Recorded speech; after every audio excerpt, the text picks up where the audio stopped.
Section 1 of The Art of Money Getting, or Golden Rules for Making Money, by P.T. Barnum. This is Books on My Mind YouTube channel. Listen to world's best and high-quality audiobooks. In the United States, where we have more land than people, it is not at all difficult for persons in good health to make money. In this comparatively new field, there are so many avenues of success open, so many vocations which are not crowded, that any person of either sex who is willing, at least for the time being, to engage in any respectable occupation that offers, may find lucrative employment. Those who really desire to attain an independence have only to set their minds upon it and adopt the proper means, as they do in regard to any other object which they wish to accomplish, and the thing is easily done. But however easy it may be found to make money, I have no doubt many of my hearers will agree it is the most difficult thing in the world to keep it. The road to wealth is, as Dr. Franklin truly says, as plain as the road to the mill. It consists simply in expending less than we earn. That seems to be a very simple problem.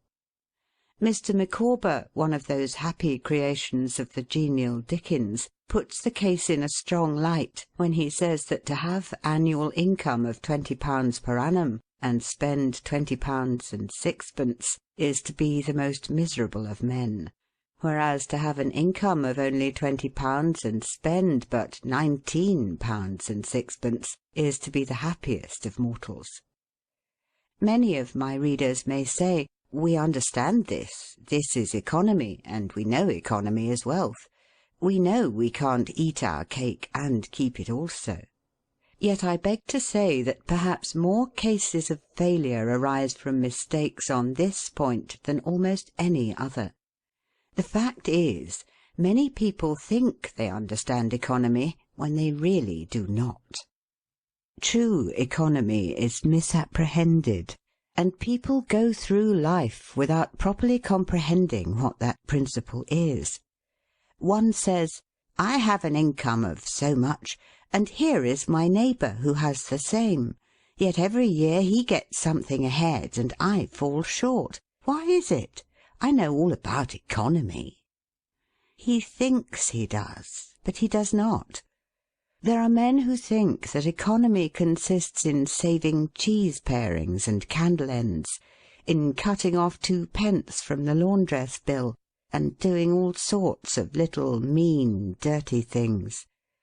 Economy is not meanness. The misfortune is also that this class of persons let their economy apply in only one direction. They fancy they are so wonderfully economical in saving a halfpenny when they ought to spend 2p that they think they can afford to squander in other directions. A few years ago, before kerosene oil was discovered or thought of, one might stop overnight at almost any farmer's house in the agricultural districts and get a very good supper, but after supper he might attempt to read in the sitting-room and would find it impossible with the inefficient light of one candle. The hostess, seeing his dilemma, would say, "It is rather difficult to read here evenings. The proverb says you must have a ship at sea in order to be able to burn 2 candles at once. We never have an extra candle, except on extra occasions." These extra occasions occur, perhaps, twice a year. In this way the good woman saves $5, $6, or $10 in that time. But the information which might be derived from having the extra light would, of course, far outweigh a ton of candles. But the trouble does not end here. Feeling that she is so economical in tallow candles, she thinks she can afford to go frequently to the village and spend $20 or $30 for ribbons and furbelows, many of which are not necessary. This false connote may frequently be seen in men of business, and in those instances it often runs to writing paper. You find good business men who save all the old envelopes and scraps, and would not tear a new sheet of paper, if they could avoid it, for the world. This is all very well. They may in this way save $5 or $10 a year, but being so economical, only in notepaper, they think they can afford to waste time, to have expensive parties, and to drive their carriages. This is an illustration of Dr. Franklin's saving at the spigot and wasting at the bunghole, penny wise and pound foolish. Punch, in speaking of this one-idea class of people, says, they are like the man who bought a penny herring for his family's dinner and then hired a coach and four to take it home. I never knew a man to succeed by practising this kind of economy. True economy consists in always making the income exceed the outgo. Wear the old clothes a little longer if necessary. Dispense with the new pair of gloves. Mend the old dress. Live on plainer food if need be. So that under all circumstances, unless some unforeseen accident occurs, there will be a margin in favour of the income. A penny here and a dollar there, placed at interest, goes on accumulating, and in this way the desired result is attained. It requires some training, perhaps, to accomplish this economy, but when once used to it, you will find there is more satisfaction in rational saving than in irrational spending. Here is a recipe which I recommend. I have found it to work an excellent cure for extravagance, and especially for mistaken economy. When you find that you have no surplus at the end of the year, and yet have a good income, I advise you to take a few sheets of paper and form them into a book, and mark down every item of expenditure. Post it every day or week in 2 columns, one headed Necessaries, or even Comforts, and the other headed Luxuries, and you will find that the latter column will be double, treble, and frequently 10 times greater than the former. The real comforts of life cost but a small portion of what most of us can earn. Dr. Franklin says, quote, "It is the eyes of others and not our own eyes which ruin us. If all the world were blind except myself, I should not care for fine clothes or furniture." End quote. It is the fear of what Mrs. Grundy may say that keeps the noses of many worthy families to the grindstone. In America, many persons like to repeat, "We are all free and equal," but it is a great mistake, in more senses than one. That we are born free and equal is a glorious truth in one sense. Yet we are not all born equally rich, and we never shall be. One may say, there is a man who has an income of $50,000 per annum, while I have but $1,000. I knew that fellow when he was poor like myself. Now he is rich and thinks he is better than I am. I will show him that I am as good as he is. I will go and buy a horse and buggy. No, I cannot do that. But I will go and hire one and ride this afternoon on the same road that he does, and thus prove to him that I am as good as he is. My friend, you need not take that trouble. You can easily prove that you are as good as he is. You have only to behave as well as he does. But you cannot make anybody believe that you are as rich as he is. Besides, if you put on these airs, and waste your time and spend your money, your poor wife will be obliged to scrub her fingers off at home and buy her tea 2 ounces at a time, and everything else in proportion, in order that you may keep up appearances, and after all deceive nobody. On the other hand, Mrs. Smith may say that her next-door neighbour married Johnson for his money, and everybody says so. She has a nice $1,000 camel's hair shawl, and she will make Smith get her an imitation one, and she will sit in a pew right next to her neighbour in church in order to prove that she is her equal. My good woman, you will not get ahead in the world if your vanity and envy thus take the lead. In this country, where we believe the majority ought to rule, we ignore that principle in regard to fashion, and let a handful of people calling themselves the aristocracy run up a false standard of perfection, and in endeavouring to rise to that standard, we constantly keep ourselves poor, all the time digging away for the sake of outside appearances.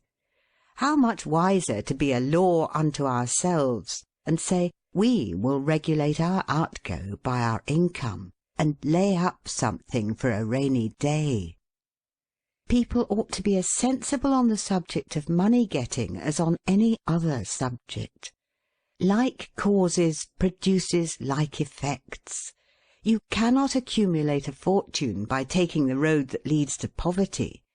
It needs no prophet to tell us that those who live fully up to their means, without any thought of a reverse in this life, can never attain a pecuniary independence. Men and women accustomed to gratify every whim and caprice will find it hard at first to cut down their various unnecessary expenses, and will feel it a great self-denial to live in a smaller house than they have been accustomed to, with less expensive furniture, less company, less costly clothing, fewer servants, a less number of balls, parties, theatre-goings, carriage-ridings, pleasure excursions, cigar-smokings, liquor-drinkings, and other extravagances. But after all, if they will try the plan of laying by a nest-egg, or in other words, a small sum of money at interest or judiciously invested in land, they will be surprised at the pleasure to be derived from constantly adding to their little pile, as well as from all the economical habits which are engendered by this course. The old suit of clothes and the old bonnet and dress will answer for another season. The croton or spring water taste better than champagne. A cold bath and a brisk walk will prove more exhilarating than a ride in the finest coach.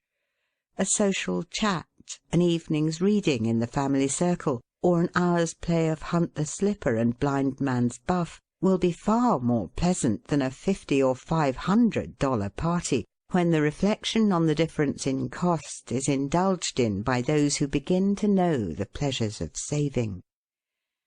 Thousands of men are kept poor, and tens of thousands are made so after they have acquired quite sufficient to support them well through life, in consequence of laying their plans of living on too broad a platform. Some families expend $20,000 per annum, and some much more, and would scarcely know how to live on less, while others secure more solid enjoyment frequently on a 20th part of that amount. Prosperity is a more severe ordeal than adversity, especially sudden prosperity. Easy come, easy go is an old and true proverb. A spirit of pride and vanity, when permitted to have full sway, is the undying cankerworm which gnaws the very vitals of a man's worldly possessions, let them be small or great, hundreds or millions.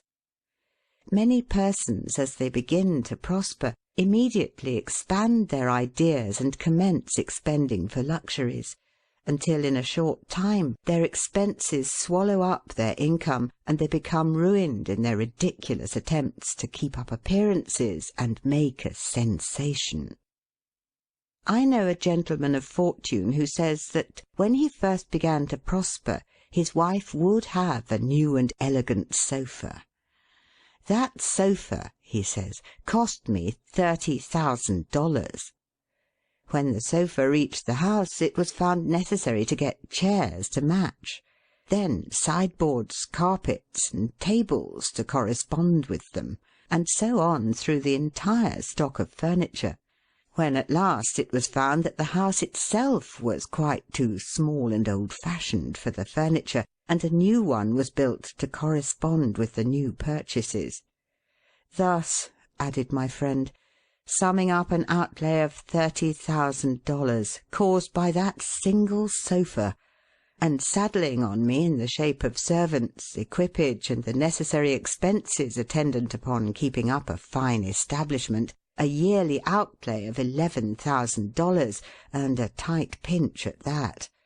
whereas 10 years ago we lived with much more real comfort, because with much less care, on as many hundreds.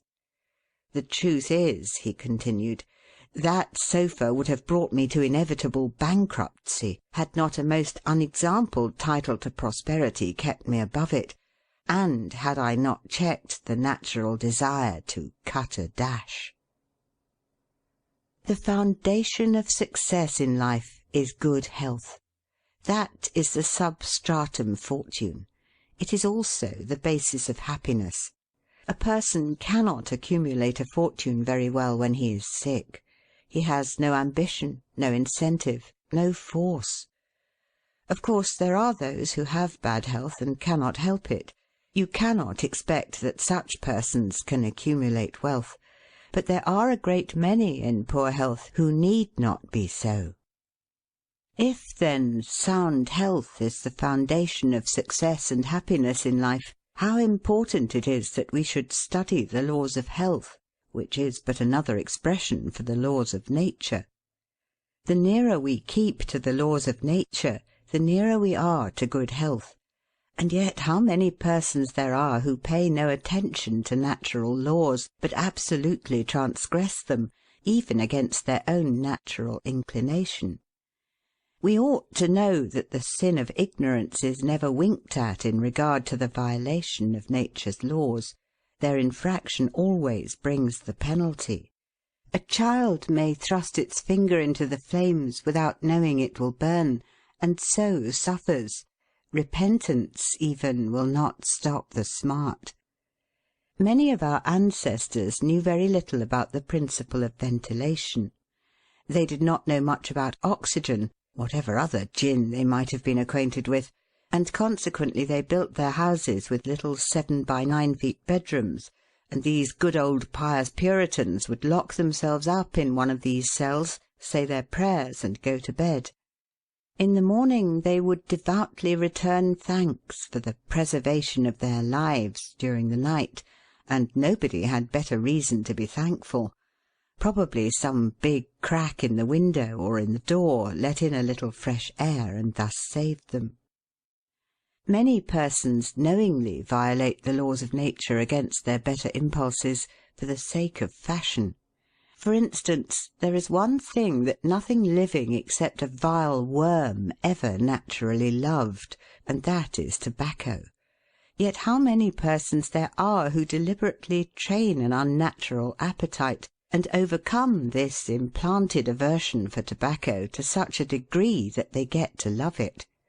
They have got hold of a poisonous, filthy weed, or rather that takes a firm hold of them. Here are married men who run about spitting tobacco juice on the carpet and floors, and sometimes even upon their wives besides. They do not kick their wives out of doors like drunken men, but their wives, I have no doubt, often wish they were outside of the house. Another perilous feature is that this artificial appetite, like jealousy, grows by what it feeds on. When you love that which is unnatural, a stronger appetite is created for the hurtful thing than the natural desire for what is harmless. There is an old proverb which says that habit is second nature, but an artificial habit is stronger than nature. Take, for instance, an old tobacco chewer. His love for the quid is stronger than his love for any particular kind of food. He can give up roast beef easier than give up the weed. Young lads regret that they are not men. They would like to go to bed boys and wake up men. And to accomplish this they copy the bad habits of their seniors. Little Tommy and Johnny see their fathers or uncles smoke a pipe, and they say, "If I could only do that, I would be a man too. Uncle John has gone out and left his pipe of tobacco. Let us try it." They take a match and light it, and then puff away. "We will learn to smoke. Do you like it, Johnny?"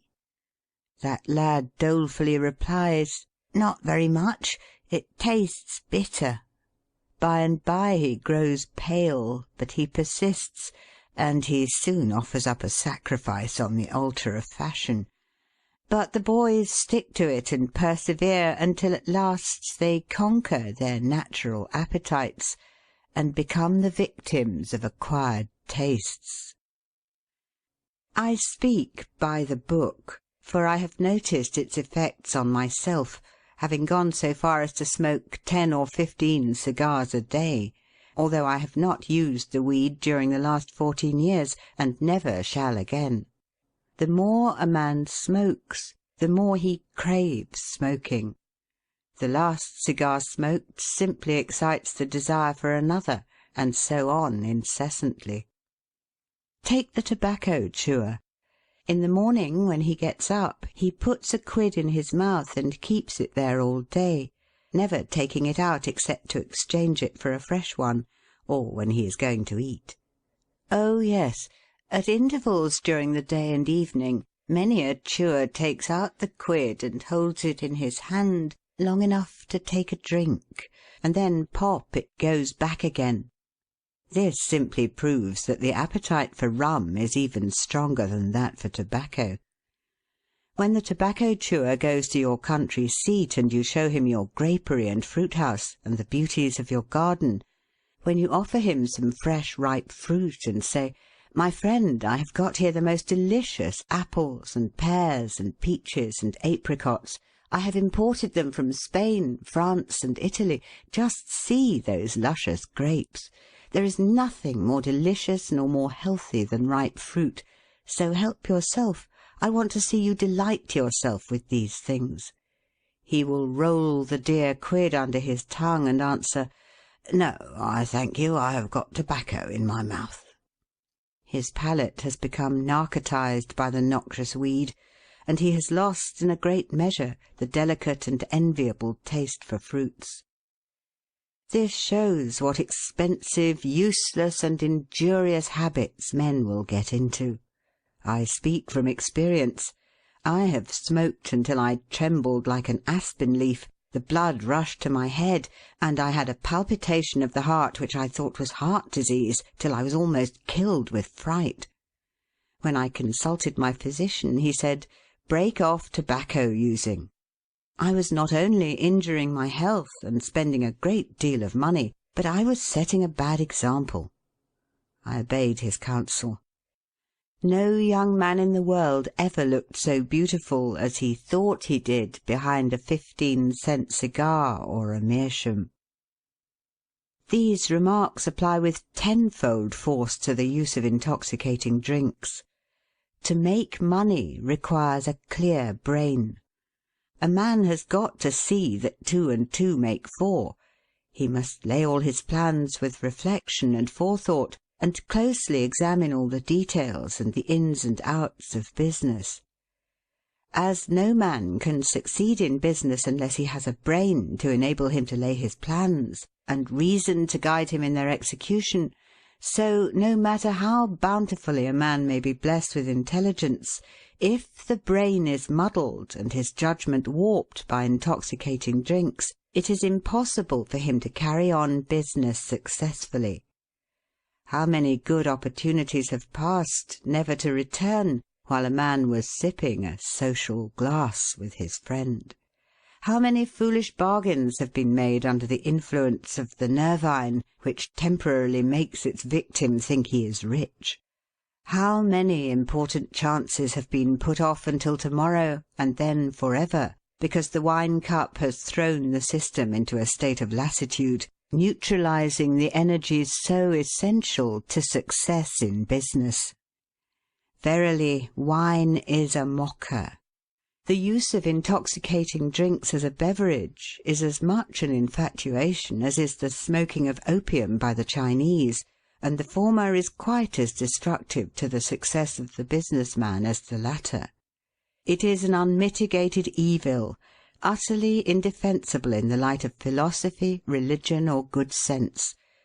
It is the parent of nearly every other evil in our country. End of section 1. Section 2 of The Art of Money Getting by P.T. Barnum. This is Books on My Mind YouTube channel. Listen to world's best and high-quality audiobooks. Don't mistake your vocation. The safest plan, and the one most sure of success for the young man starting in life, is to select the vocation which is most congenial to his tastes.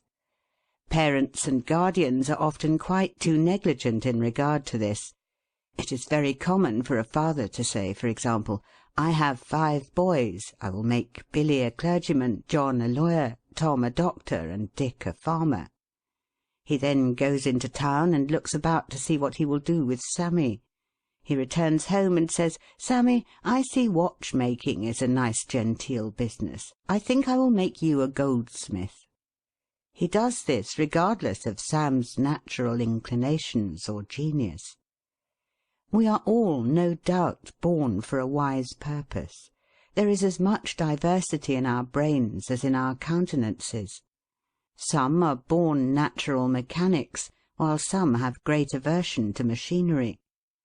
Let a dozen boys of 10 years get together, and you will soon observe 2 or 3 are whittling out some ingenious device, working with locks or complicated machinery.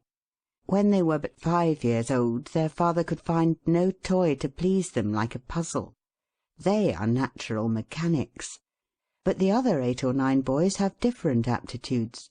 I belong to the latter class. I never had the slightest love for mechanism. On the contrary, I have a sort of abhorrence for complicated machinery. I never had ingenuity enough to whittle a cider tap so it would not leak. I never could make a pen that I could write with, or understand the principle of a steam engine.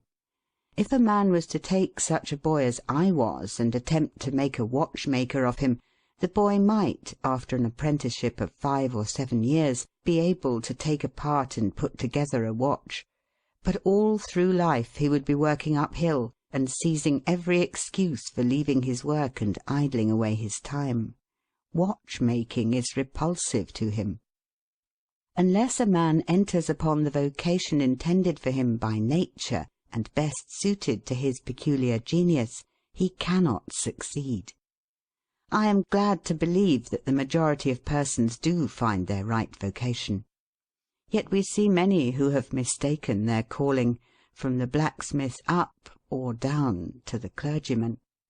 You will see, for instance, that extraordinary linguist, the learned blacksmith, who ought to have been a teacher of languages, and you may have seen lawyers, doctors, and clergymen who were better fitted by nature for the anvil or the lapstone. Select the right location. After securing the right vocation, you must be careful to select the proper location. You may have been cut out for a hotel keeper, and they say it requires a genius to know how to keep a hotel. You might conduct a hotel like clockwork, and provide satisfactorily for 500 guests every day. Yet if you should locate your house in a small village, where there is no railroad communication or public travel, the location would be your ruin. It is equally important that you do not commence business where there are already enough to meet all demands in the same occupation. I remember a case which illustrates this subject. When I was in London in 1858, I was passing down Holborn with an English friend, and came to the penny shows. They had immense cartoons outside, portraying the wonderful curiosities to be seen, all for a penny. Being a little in the show line myself, I said, "Let us go in here." We soon found ourselves in the presence of the illustrious showman, and he proved to be the sharpest man in that line I had ever met. He told us some extraordinary stories in reference to his bearded ladies, his albinos, and his armadillos, which we could hardly believe, but thought it better to believe it than look after the proof. He finally begged to call our attention to some wax statuary, and showed us a lot of the dirtiest and filthiest wax figures imaginable. They looked as if they had not seen water since the deluge. "What is there so wonderful about your statuary?" I asked. "I beg you not to speak so satirically," he replied. "Sir, these are not Madame Tussaud's wax figures, all covered with gilt and tinsel and imitation diamonds, and copied from engravings and photographs. Mine, sir, were taken from life. Whenever you look upon one of those figures, you may consider that you are looking upon the living individual." Glancing casually at them, I saw one labelled Henry VIII, and feeling a little curious upon seeing that it looked like Calvin Edson, the living skeleton, I said, "Do you call that Henry VIII?" He replied, "Certainly, sir. It was taken from life at Hampton Court by special order of His Majesty on such a day." He would have given the hour of the day if I had insisted. I said, "Everybody knows that Henry VIII was a great stout old king, and that figure is lean and lank. What do you say to that?" "Why," he replied, "you would be lean and lank yourself if you sat there as long as he has." There was no resisting such arguments. I said to my English friend, "Let us go out. Do not tell him who I am. I show the white feather. He beats me." He followed us to the door, and seeing the rabble in the street, he called out, "Ladies and gentlemen, I beg to draw your attention to the respectable character of my visitors," pointing to us as we walked away. I called upon him a couple of days afterwards, told him who I was, and said, "My friend, you are an excellent showman, but you have selected a bad location."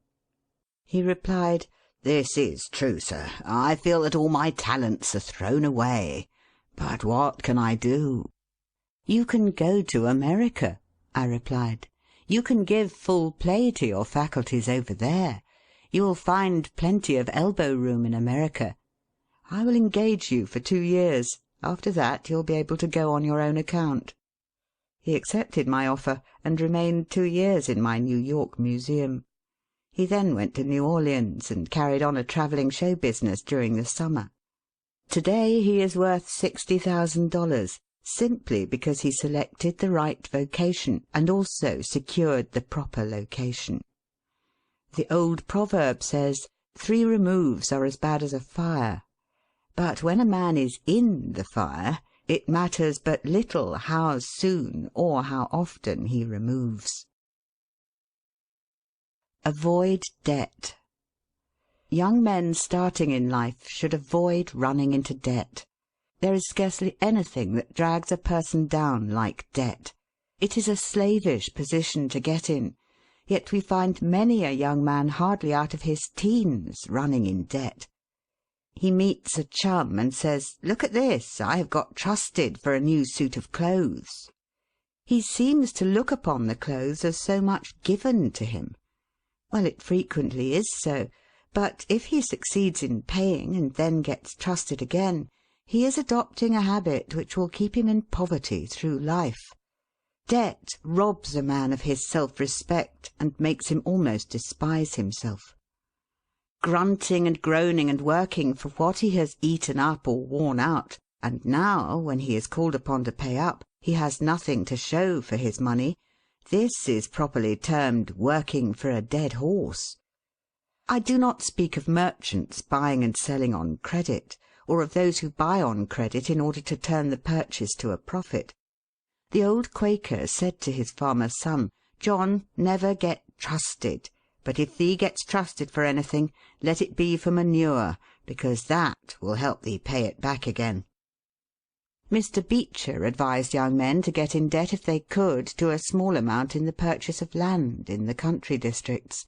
If a young man, he says, will only get in debt for some land and then get married, these 2 things will keep him straight, or nothing will. This may be safe to a limited extent, but getting in debt for what you eat and drink and wear is to be avoided. Some families have a foolish habit of getting credit at the stores, and thus frequently purchase many things which might have been dispensed with. It is all very well to say, "I have got trusted for 60 days, and if I don't have the money, the creditor will think nothing about it." There is no class of people in the world who have such good memories as creditors. When the 60 days run out, you will have to pay. If you do not pay, you will break your promise, and probably resort to a falsehood.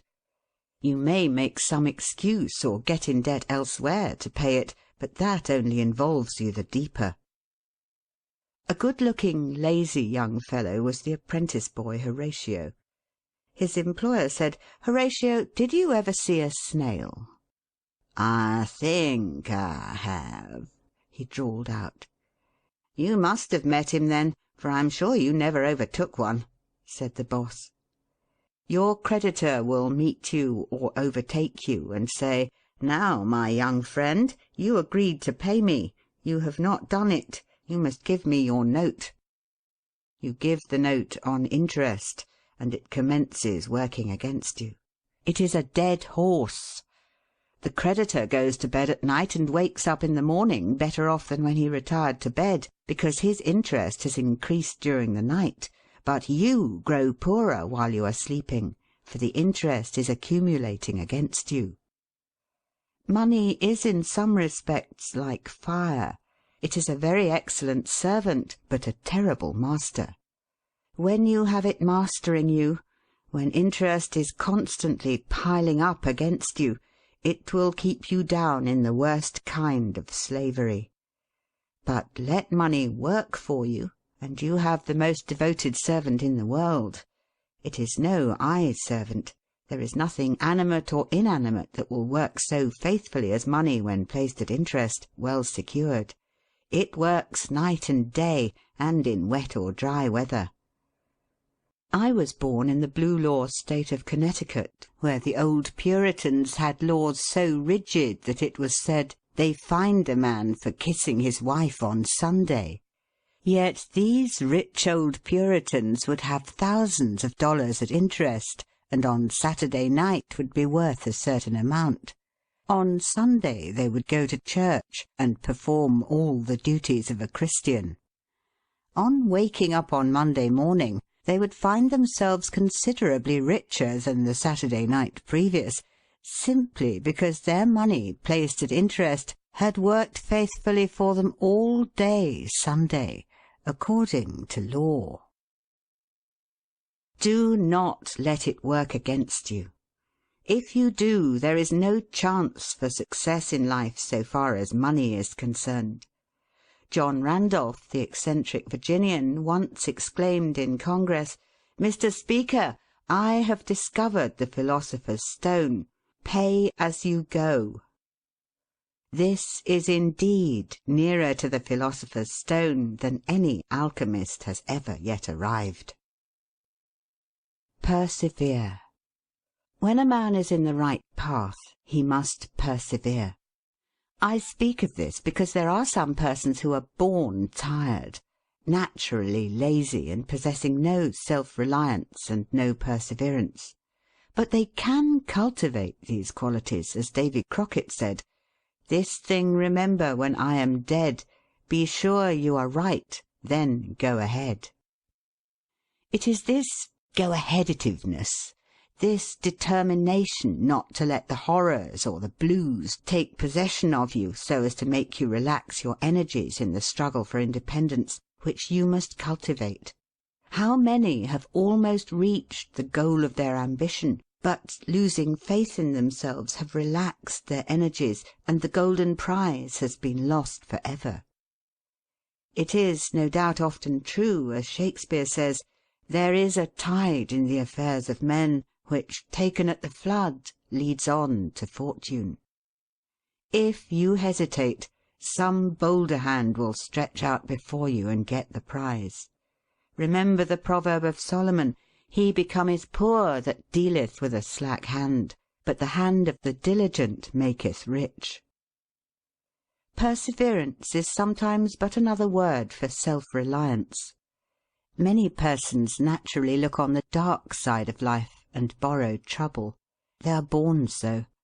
Then they ask for advice, and they will be governed by one wind and blown by another, and cannot rely upon themselves. Until you can get so that you can rely upon yourself, you need not expect to succeed. I have known men personally who have met with pecuniary reverses and absolutely committed suicide because they thought they could never overcome their misfortune. But I have known others who have met more serious financial difficulties and have bridged them over by simple perseverance, aided by a firm belief that they were doing justly and that Providence would overcome evil with good. You will see this illustrated in any sphere of life. Take two generals, both understand military tactics, both educated at West Point, if you please, both equally gifted. Yet one having this principle of perseverance, and the other lacking it, the former will succeed in his profession, while the latter will fail. One may hear the cry, "The enemy are coming, and they have got cannon." "Got cannon?" says the hesitating general. "Yes." "Then halt every man." He wants time to reflect. His hesitation is his ruin. The enemy passes unmolested or overwhelms him, while on the other hand the general of pluck, perseverance, and self-reliance goes into battle with a will, and amid the clash of arms, the booming of cannon, the shrieks of the wounded, and the moans of the dying, you will see this man persevering, going on, cutting and slashing his way through with unwavering determination, inspiring his soldiers to deeds of fortitude, valour, and triumph. Whatever you do, do it with all your might. Work at it, if necessary, early and late, in season and out of season, not leaving a stone unturned, and never deferring for a single hour that which can be done just as well now. The old proverb is full of truth and meaning. Whatever is worth doing at all is worth doing well. Many a man acquires a fortune by doing his business thoroughly, while his neighbour remains poor for life because he only half does it. Ambition, energy, industry, perseverance are indispensable requisites for success in business. Fortune always favours the brave, and never helps a man who does not help himself. It won't do to spend your time like Mr. Micawber in waiting for something to turn up.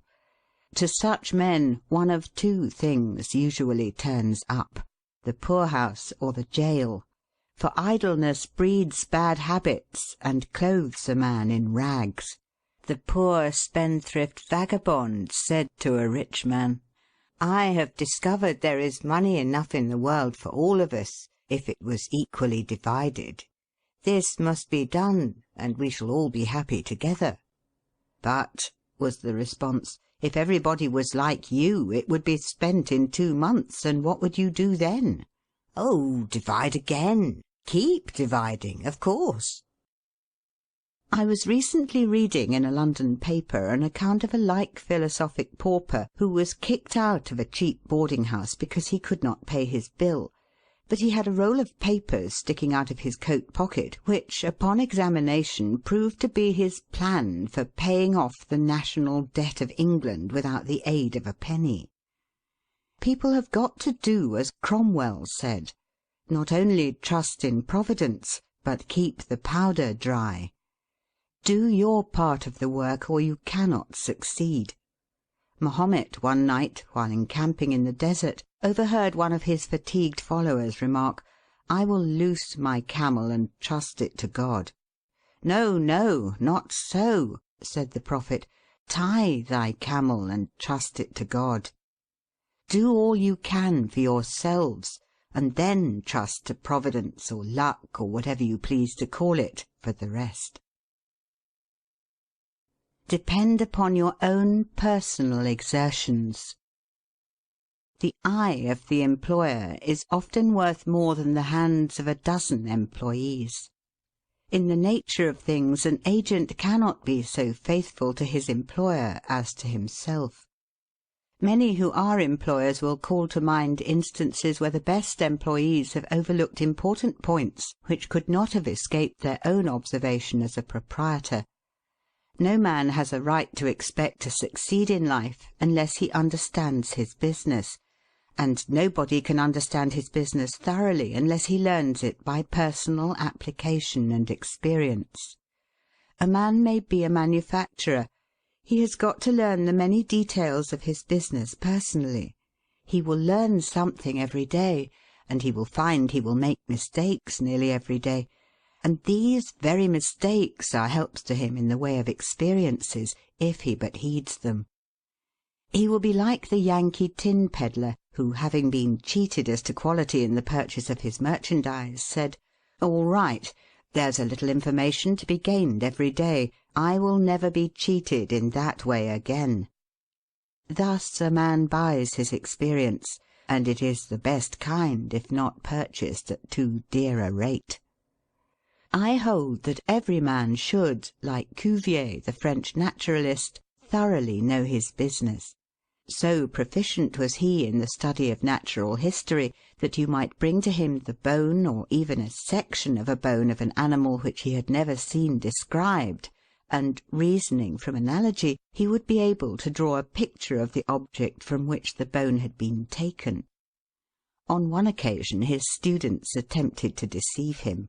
They rolled one of their number in a cow-skin and put him under the professor's table as a new specimen. When the philosopher came into the room, some of the students asked him what animal it was. Suddenly the animal said, "I am the devil, and I am going to eat you."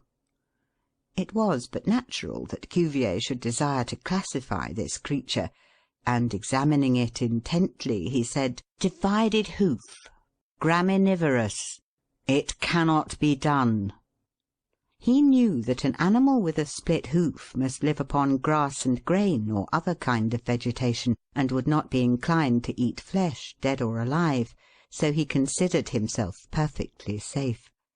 The possession of a perfect knowledge of your business is an absolute necessity in order to ensure success. Among the maxims of the elder Rothschild was one, an apparent paradox: "Be cautious and bold." This seems to be a contradiction in terms, but it is not, and there is great wisdom in the maxim. It is, in fact, a condensed statement of what I have already said. It is to say, you must exercise your caution in laying your plans, but be bold in carrying them out. A man who is all caution will never dare to take hold and be successful, and a man who is all boldness is merely reckless and must eventually fail. A man may go on 'change and make $50,000 or $100,000 in speculating in stocks at a single operation, but if he has simple boldness without caution, it is mere chance, and what he gains today he will lose tomorrow. You must have both the caution and the boldness to ensure success. The Rothschilds have another maxim: never have anything to do with an unlucky man or place.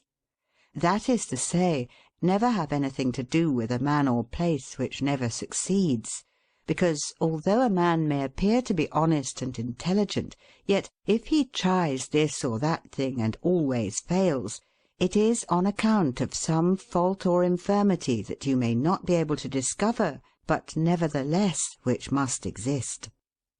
There is no such thing in the world as luck. There never was a man who could go out in the morning and find a purse full of gold in the street to-day, and another to-morrow, and so on, day after day.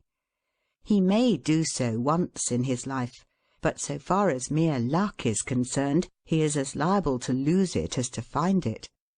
Like causes produce like effects.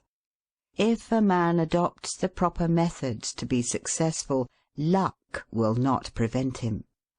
If he does not succeed, there are reasons for it, although perhaps he may not be able to see them.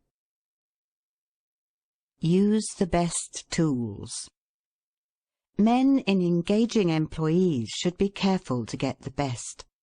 Understand, you cannot have two good tools to work with, and there is no tool you should be so particular about as living tools.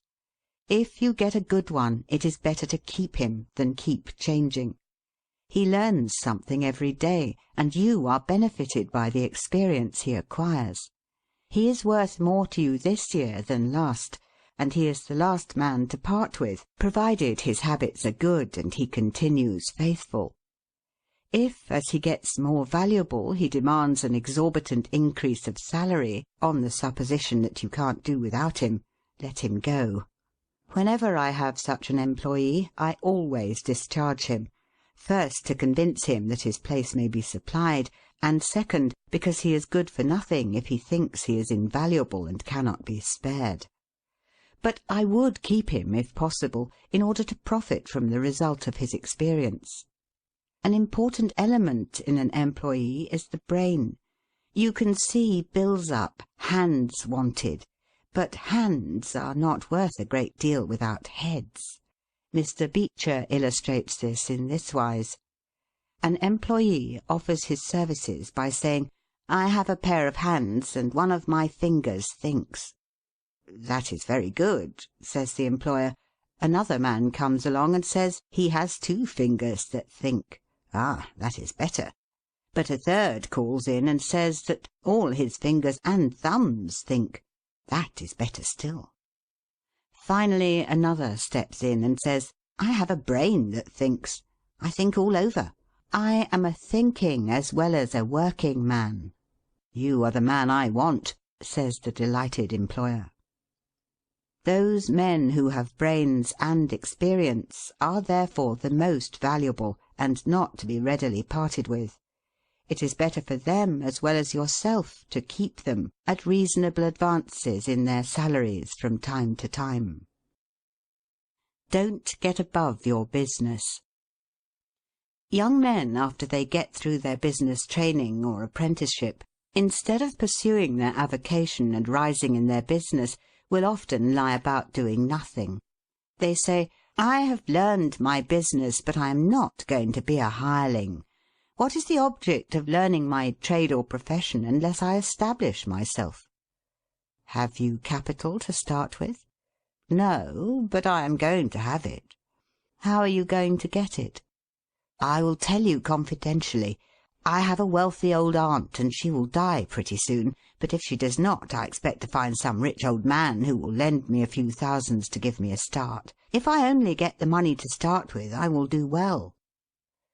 There is no greater mistake than when a young man believes he will succeed with borrowed money. Why? Because every man's experience coincides with that of Mr. Astor, who said, it was more difficult for him to accumulate his first $1,000 than all the succeeding millions that made up his colossal fortune. Money is good for nothing unless you know the value of it by experience. Give a boy $20,000 and put him in business, and the chances are that he will lose every dollar of it before he is a year older. Like buying a ticket in the lottery and drawing a prize, it is easy come, easy go. He does not know the value of it. Nothing is worth anything unless it costs effort. Without self-denial and economy, patience and perseverance, and commencing with capital which you have not earned, you are not sure to succeed in accumulating. Young men, instead of waiting for dead men's shoes, should be up and doing, for there is no class of persons who are so unaccommodating in regard to dying as these rich old people, and it is fortunate for the expectant heirs that it is so. 9 out of 10 of the rich men of our country today started out in life as poor boys, with determined wills, industry, perseverance, economy, and good habits. They went on gradually, made their own money, and saved it, and this is the best way to acquire a fortune. Stephen Girard started life as a poor cabin boy and died worth $9 million. A.T. Stewart was a poor Irish boy. Now he pays taxes on $1.5 million of income per year. John Jacob Astor was a poor farmer boy and died worth 20 millions. Cornelius Vanderbilt began life rowing a boat from Staten Island to New York. Now he presents our government with a steamship worth $1 million, and he is worth 50 millions. There is no royal road to learning, says the proverb, and I may say it is equally true, there is no royal road to wealth. But I think there is a royal road to both. The road to learning is a royal one. The road that enables the student to expand his intellect and add every day to his stock of knowledge, until, in the pleasant process of intellectual growth, he is able to solve the most profound problems, to count the stars, to analyze every atom of the globe, and to measure the firmament. This is a regal highway, and it is the only road worth travelling. So, in regard to wealth. Go on in confidence, study the rules, and, above all things, study human nature. For the proper study of mankind is man. And you will find that while expanding the intellect and the muscles, your enlarged experience will enable you every day to accumulate more and more principle, which will increase itself by interest and otherwise, until you arrive at a state of independence. You will find, as a general thing, that the poor boys get rich and the rich boys get poor. For instance, a rich man at his decease leaves a large estate to his family. His eldest sons, who have helped him earn his fortune, know by experience the value of money, and they take their inheritance and add to it. The separate portions of the young children are placed at interest, and the little fellows are patted on the head and told 12 times a day, "You are rich. You will never have to work. You can always have whatever you wish, for you were born with a golden spoon in your mouth." The young heir soon finds out what that means. He has the finest dresses and playthings.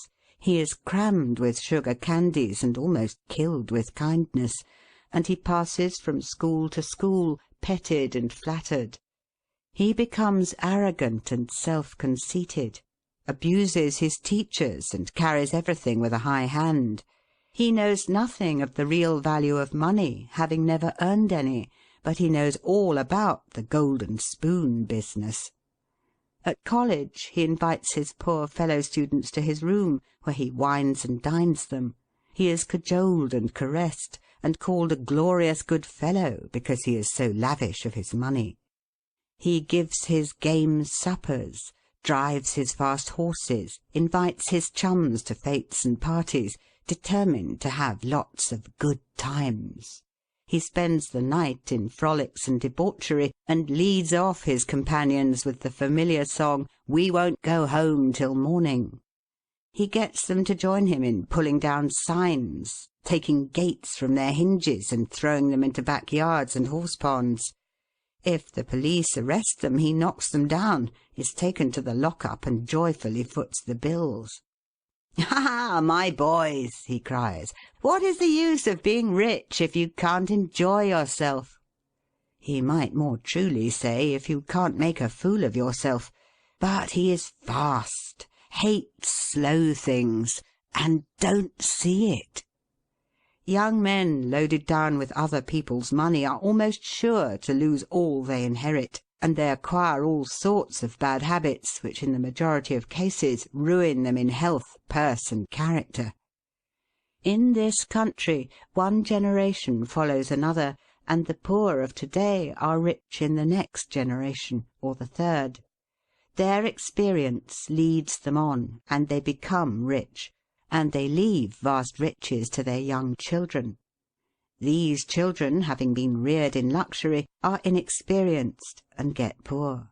And after long experience another generation comes on and gathers up riches again in turn.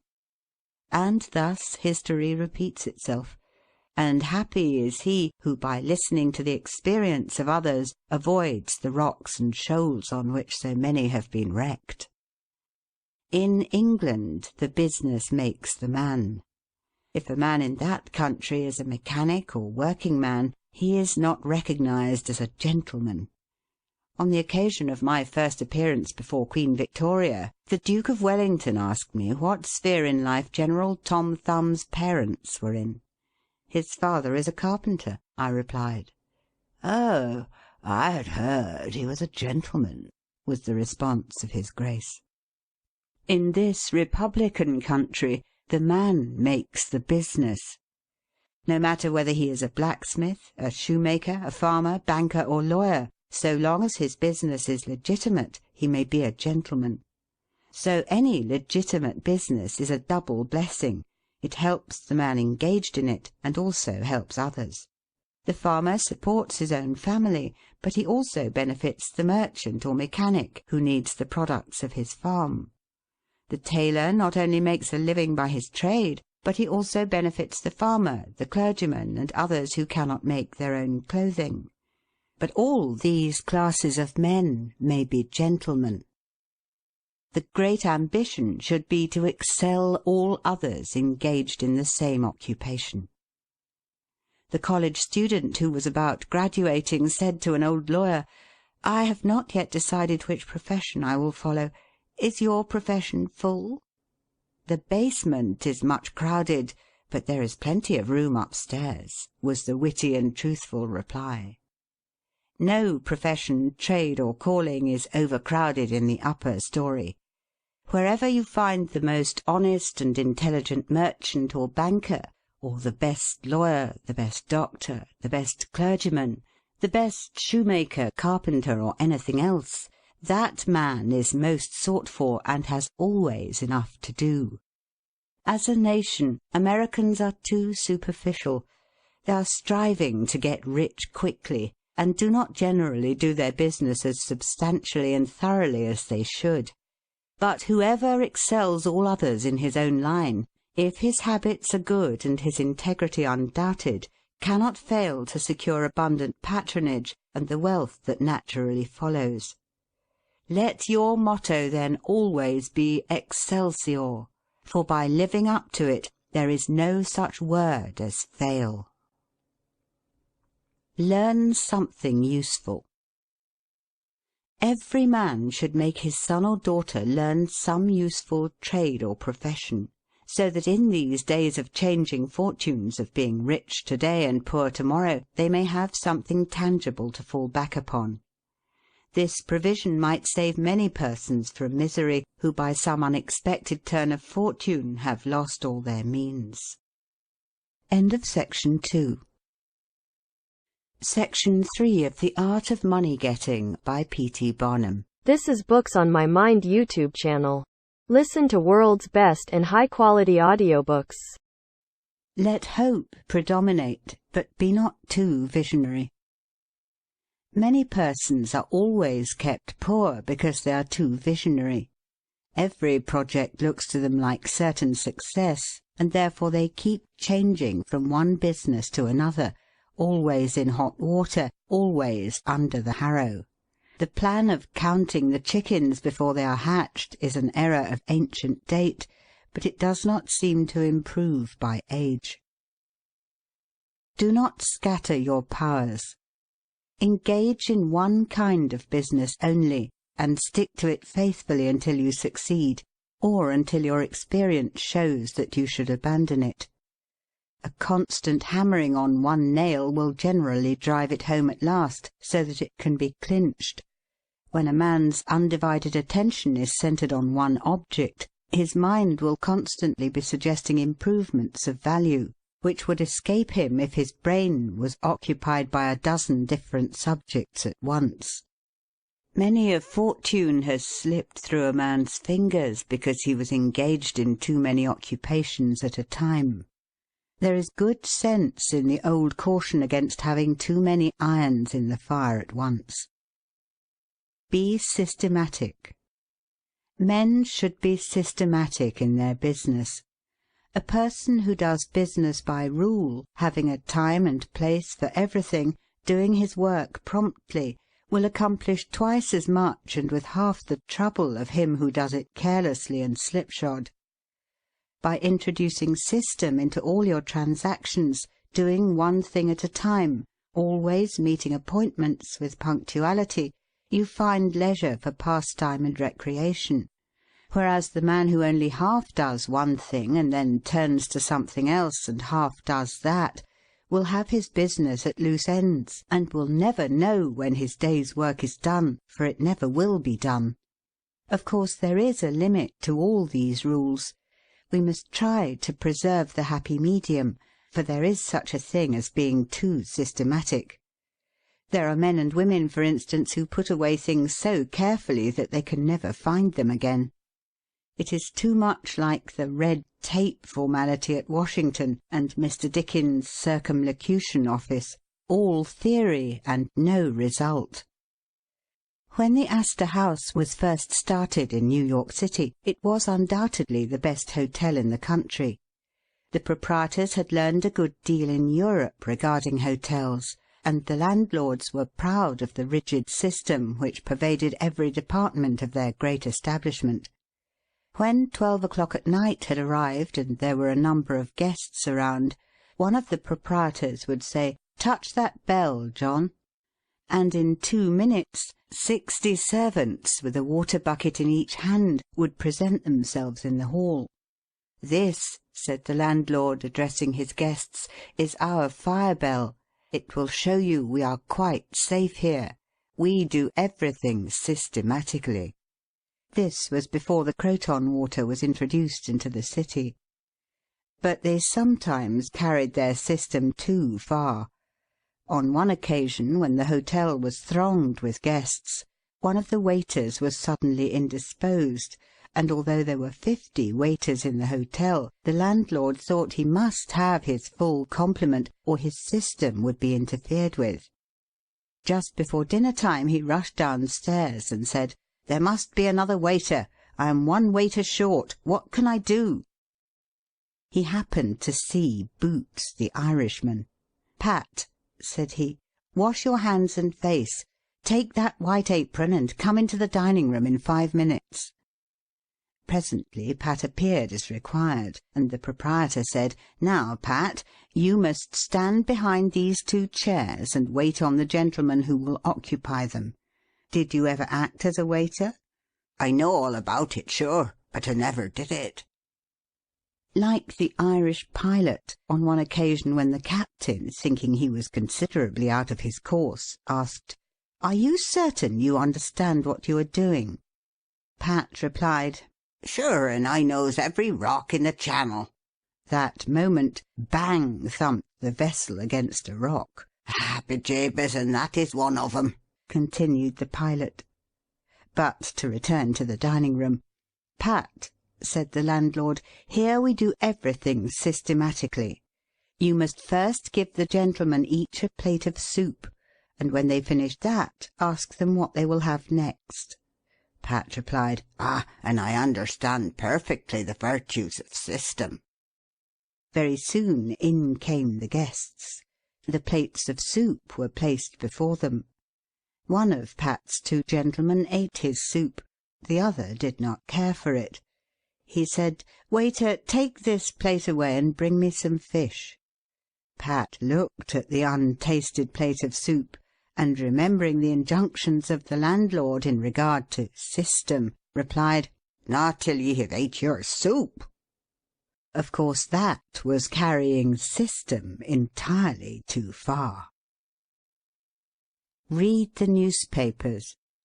Always take a trustworthy newspaper, and thus keep thoroughly posted in regard to the transactions of the world. He who is without a newspaper is cut off from his species. In these days of telegraphs and steam, many important inventions and improvements in every branch of trade are being made, and he who don't consult the newspapers will soon find himself and his business left out in the cold. Beware of outside operations. We sometimes see men who have obtained fortunes suddenly become poor. In many cases this arises from intemperance, and often from gaming and other bad habits. Frequently it occurs because a man has been engaged in outside operations of some sort. When he gets rich in his legitimate business, he is told of a grand speculation where he can make a score of thousands. He is constantly flattered by his friends, who tell him that he is born lucky, that everything he touches turns into gold. Now, if he forgets that his economical habits, his rectitude of conduct, and a personal attention to a business which he understood caused his success in life, he will listen to the siren voices. He says, "I will put in $20,000. I have been lucky, and my good luck will soon bring me back $60,000. A few days elapse, and it is discovered he must put in $10,000 more. Soon after he is told it is all right, but certain matters not foreseen require an advance of $20,000 more, which will bring him a rich harvest. But before the time comes around to realize, the bubble bursts, he loses all he is possessed of, and then he learns what he ought to have known at the first, that however successful a man may be in his own business, if he turns from that and engages in a business which he don't understand, he is like Samson when shorn of his locks. His strength has departed, and he becomes like other men. If a man has plenty of money, he ought to invest something in everything that appears to promise success and that will probably benefit mankind. But let the sums thus invested be moderate in amount, and never let a man foolishly jeopardize a fortune that he has earned in a legitimate way by investing it in things in which he has had no experience. Don't endorse without security. I hold that no man ought ever to endorse a note or become security for any man, be it his father or brother, to a greater extent than he can afford to lose and care nothing about, without taking good security. Here is a man that is worth $20,000. He is doing a thriving manufacturing or mercantile trade. You are retired and living on your money. He comes to you and says, "You are aware that I am worth $20,000 and don't owe a dollar. If I had $5,000 in cash, I could purchase a particular lot of goods and double my money in a couple of months. Will you endorse my note for that amount?" You reflect that he is worth $20,000, and you incur no risk by endorsing his note. You like to accommodate him, and you lend your name without taking the precaution of getting security. Shortly after, he shows you the note with your endorsement cancelled, and tells you, probably truly, that he made the profit that he expected by the operation. You reflect that you have done a good action, and the thought makes you feel happy. By and by the same thing occurs again, and you do it again. You have already fixed the impression in your mind that it is perfectly safe to endorse his notes without security. But the trouble is, this man is getting money too easily. He has only to take your note to the bank, get it discounted, and take the cash. He gets money for the time being without effort, without inconvenience to himself. Now mark the result. He sees a chance for speculation outside of his business. A temporary investment of only $10,000 is required. It is sure to come back before a note at the bank would be due. He places a note for that amount before you. You sign it almost mechanically. Being firmly convinced that your friend is responsible and trustworthy, you endorse his notes as a matter of course. Unfortunately, the speculation does not come to a head quite so soon as was expected, and another $10,000 note must be discounted to take up the last one when due. Before this note matures, the speculation has proved an utter failure, and all the money is lost. Does the loser tell his friend, the endorser, that he has lost half of his fortune? Not at all. He don't even mention that he has speculated at all. But he has got excited. The spirit of speculation has seized him. He sees others making large sums in this way. We seldom hear of the losers. and like other speculators, he looks for his money where he loses it. He tries again. Endorsing notes has become chronic with you, and at every loss he gets your signature for whatever amount he wants. Finally, you discover your friend has lost all of his property and all of yours. You are overwhelmed with astonishment and grief, and you say, "It is a hard thing. My friend here has ruined me." But you should add, "I have also ruined him." If you had said in the first place, "I will accommodate you, but I never endorse without taking ample security," he could not have gone beyond the length of his tether, and he would never have been tempted away from his legitimate business. It is a very dangerous thing, therefore, at any time, to let people get possession of money too easily. It tempts them to hazardous speculations, if nothing more. Solomon truly said, "He that hateth suretyship is sure." So with the young man starting in business. Let him understand the value of money by earning it. When he does understand its value, then grease the wheels a little in helping him to start business. But remember, men who get money with too great facility cannot usually succeed. You must get the first dollars by hard knocks and at some sacrifice in order to appreciate the value of those dollars. Advertise your business. We all depend, more or less, upon the public for our support. We all trade with the public. Lawyers, doctors, shoemakers, artists, blacksmiths, showmen, opera singers, railroad presidents, and college professors. Those who deal with the public must be careful that their goods are valuable, that they are genuine and will give satisfaction.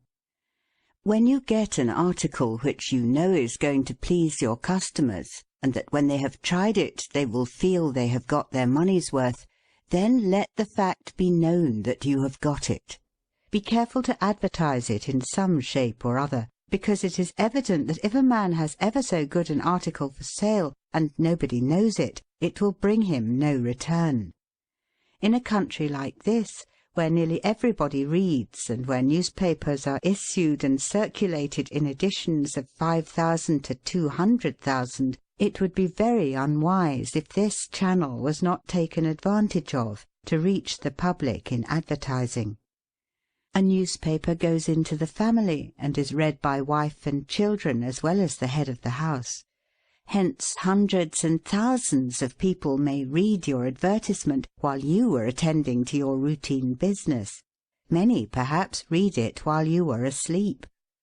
The whole philosophy of life is first sow, then reap. That is the way the farmer does. He plants his potatoes and corn and sows his grain, and then goes about something else, and the time comes when he reaps. But he never reaps first and sows afterwards. This principle applies to all kinds of business, and to nothing more eminently than to advertising. If a man has a genuine article, there is no way in which he can reap more advantageously than by sowing to the public in this way. He must, of course, have a really good article, and one which will please his customers. Anything spurious will not succeed permanently, because the public is wiser than many imagine. Men and women are selfish, and we all prefer purchasing where we can get the most for our money, and we try to find out where we can most surely do so. You may advertise a spurious article and induce many people to call and buy it once, but they will denounce you as an impostor and swindler, and your business will gradually die out and leave you poor.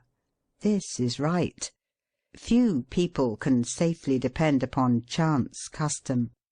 You all need to have your customers return and purchase again. A man said to me, "I have tried advertising and did not succeed, yet I have a good article." I replied, "My friend, there may be exceptions to a general rule, but how do you advertise?"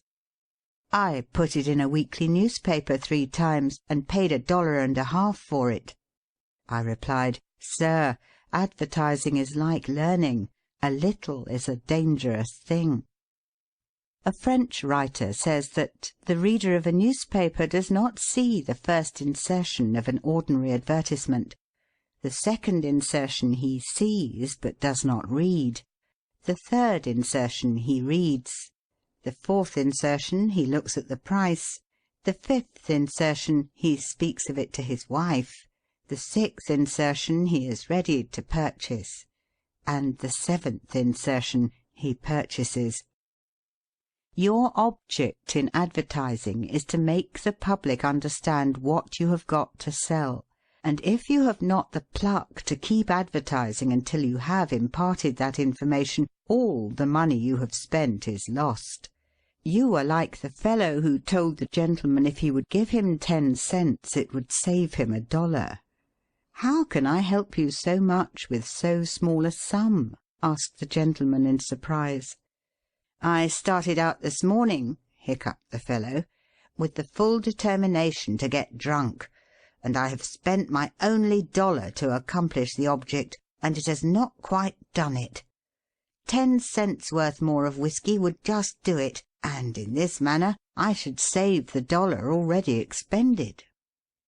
So a man who advertises at all must keep it up until the public know who and what he is, and what his business is, or else the money invested in advertising is lost. Some men have a peculiar genius for writing a striking advertisement, one that will arrest the attention of the reader at first sight. This tact, of course, gives the advertiser a great advantage. Sometimes a man makes himself popular by an unique sign or a curious display in his window. Recently I observed a swing sign extending over the sidewalk in front of a store, on which was the inscription in plain letters, "Don't read the other side."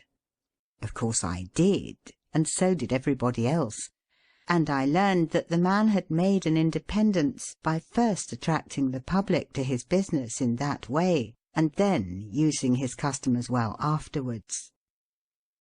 Genin the Hatter bought the first Jenny Lind ticket at auction for $225, because he knew it would be a good advertisement for him.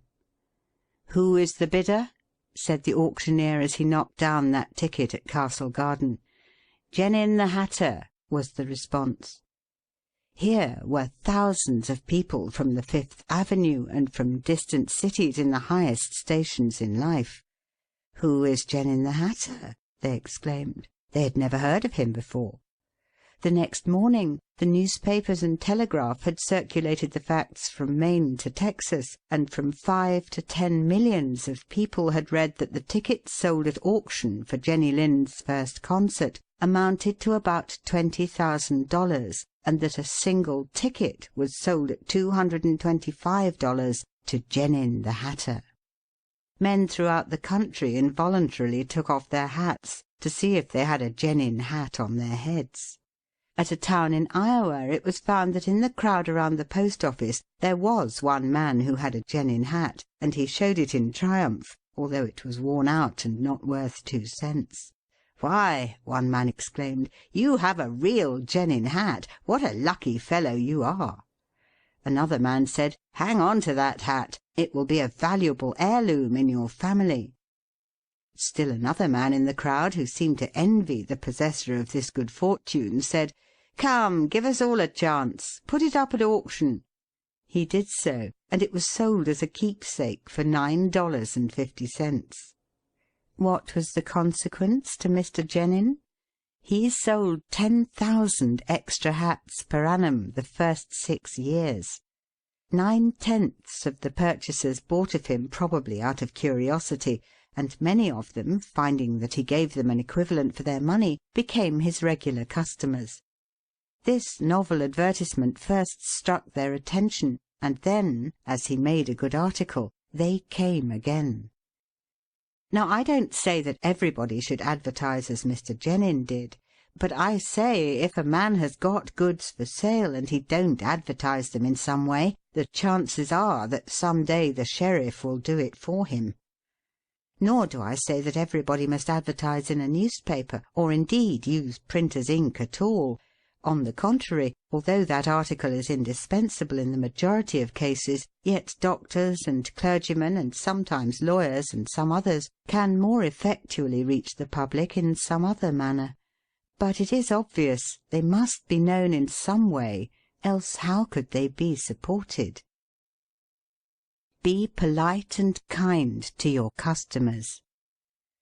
Politeness and civility are the best capital ever invested in business.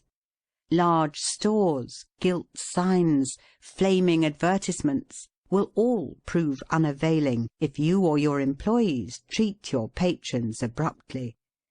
The truth is, the more kind and liberal a man is, the more generous will be the patronage bestowed upon him.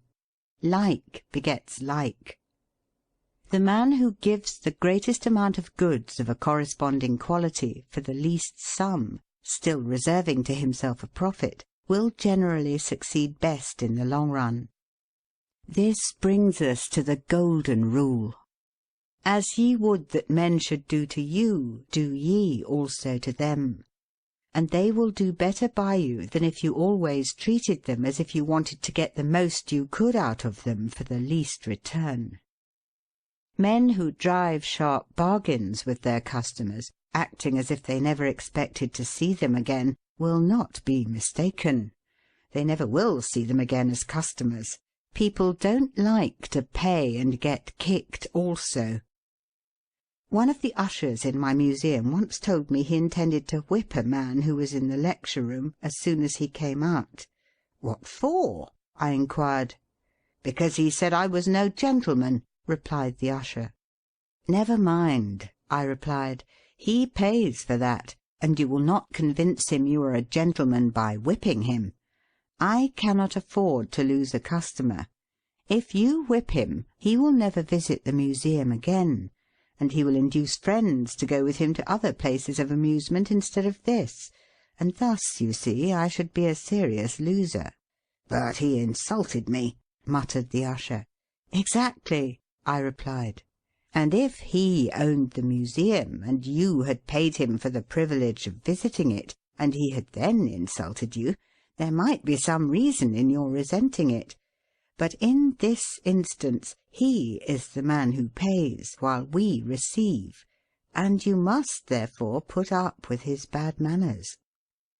My usher laughingly remarked that this was undoubtedly the true policy, but he added that he should not object to an increase of salary if he was expected to be abused in order to promote my interests. Be charitable. Of course, men should be charitable, because it is a duty and a pleasure. But even as a matter of policy, if you possess no higher incentive, you will find that the liberal man will command patronage, while the sordid, uncharitable miser will be avoided. Solomon says, "There is that scattereth and yet increaseth, and there is that withholdeth more than meet, but it tendeth to poverty." Of course, the only true charity is that which is from the heart.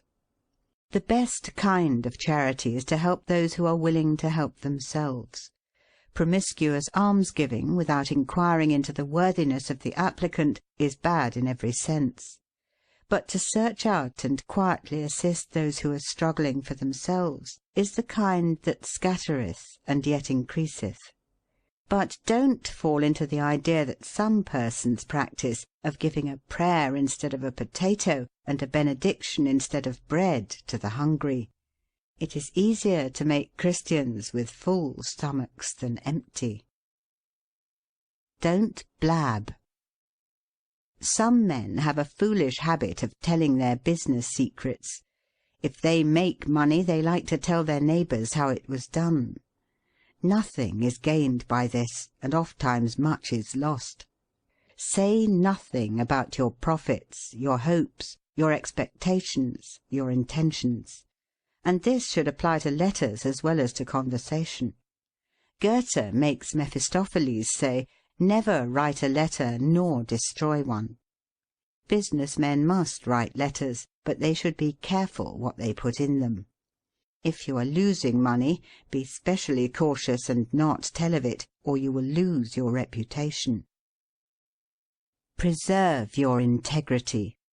It is more precious than diamonds or rubies. The old miser said to his sons, "Get money. Get it honestly if you can, but get money." This advice was not only atrociously wicked, but it was the very essence of stupidity. It was as much as to say, if you find it difficult to obtain money honestly, you can easily get it dishonestly. Get it in that way. Poor fool! Not to know that the most difficult thing in life is to make money dishonestly. Not to know that our prisons are full of men who attempted to follow this advice. Not to understand that no man can be dishonest without soon being found out, and that when his lack of principle is discovered, nearly every avenue to success is closed against him forever. The public very properly shun all whose integrity is doubted.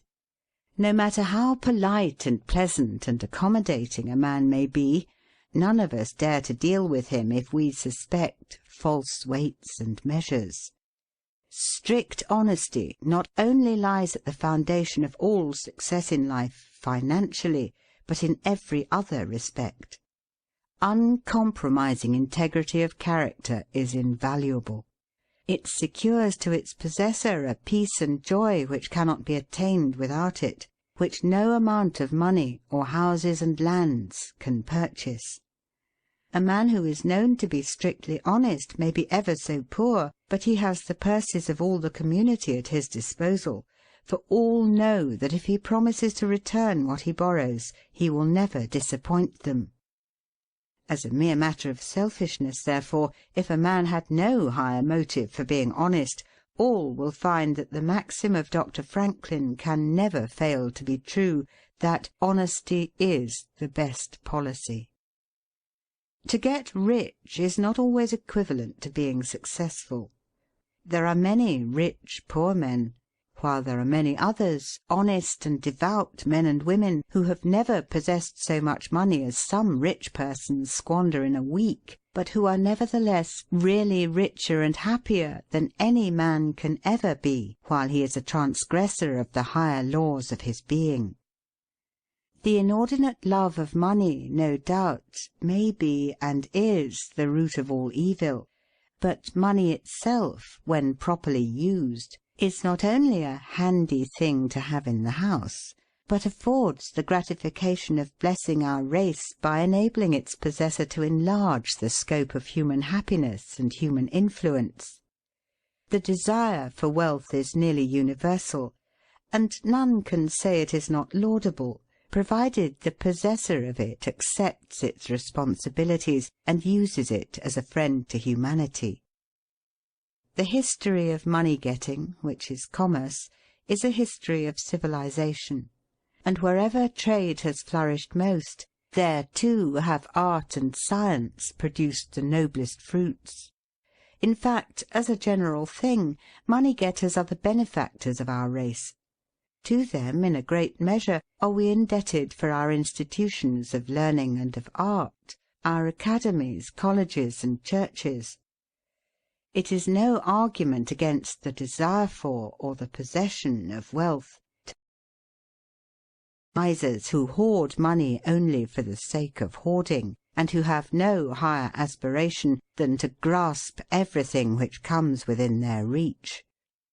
As we have sometimes hypocrites in religion and demagogues in politics, so there are occasionally misers among money-getters. These, however, are only exceptions to the general rule. But when, in this country, we find such a nuisance and stumbling block as a miser, we remember with gratitude that in America we have no laws of primogeniture, and that in the due course of nature the time will come when the hoarded dust will be scattered for the benefit of mankind. To all men and women, therefore, do I conscientiously say, Make money honestly, and not otherwise, for Shakespeare has truly said, "He that wants money, means, and content, is without 3 good friends." End of The Art of Money Getting, or Golden Rules for Making Money, by P.T. Barnum. This is Books on My Mind YouTube channel. Click on the subscribe button for more.